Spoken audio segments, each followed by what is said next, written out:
मैं सब अध्ययन करने के बाद, सारे लैब टेस्ट करने के बाद और शोध करने के बाद ये बोल रहा हूं कि गौ माता के ऊपर शोध थोड़ा कर लो तो आस्था तो तुम्हारी इतनी बढ़ जाएगी और अपने पाप तुम्हें समझ में आ जाएंगे।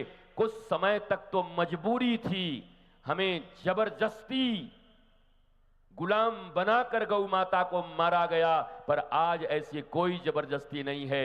एक बार भारतीयों के हाथ खड़े हो जाएं, जैसे अपनी मां के लिए तुम लड़ने को तैयार हो जाते हो, वैसी अपनी गौ माता के लिए तैयार हो गए तो गौ माता जैसे भगवान राम के पूरे वंश को, हमारे गोपाल के पूरे वंश को, अरे गोपाल भगवान हैं, ईश्वर हैं, मैं मानता हूं, पर गोपाल से पूछा गया श्री कृष्ण से, आपके इष्ट कौन हैं?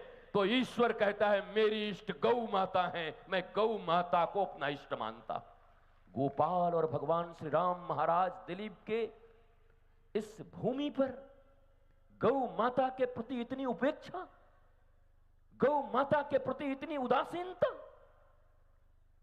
कुत्ते पालने में बुराई नहीं, पालो, हंसने का विषय नहीं है, लेकिन गौ माता को अपने घर से जब से तुमने निकाला है तब से तुम्हारे जीवन में कष्ट, दुख, असाध्य रोग, अभी अभी कोरोना में बताया गया कि गौ माता के आसपास, गौशाला के आसपास जो रहे उनकी इम्यून सिस्टम अच्छी रही और उन पर कोरोना का असर कम रहा, गौशाला वालों के पास। ये प्रमाण है इसका भी। तो गौ माता के स्पर्श मात्र से, केवल स्पर्श करके प्रणाम प्रणाम प्रणाम, जय हो गौ माता, जय हो, हमको ले चलिए, स्वर्ग ले चलिए, पूंछ पकड़ लिए, इतना ही नहीं है। शारीरिक रूप से, मानसिक रूप से, आर्थिक रूप से गौ माता अपने हर एक बच्चे को, हर एक सनातनी लाडले को वो मां की तरह पालती पोसती हैं।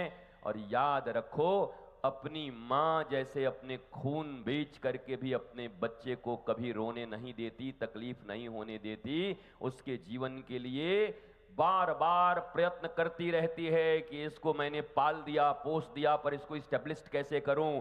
गौ माता को तो सिर्फ तुम मानना शुरू करो और उनके तथ्य को जानना शुरू करो तो निरोग तो रहोगे ही। याद रखना, जिन गौ माता के बल पर भारत कभी विश्व में आर्थिक रूप से सबसे समृद्ध राष्ट्र हुआ करता था, अगर आज तुमने फिर अपना लिया तो हमारा राष्ट्र आर्थिक रूप से सबसे समृद्ध राष्ट्र हो जाएगा। मां की तरह पालेगी हमें गौ माता, हम गौ माता को पालेंगे।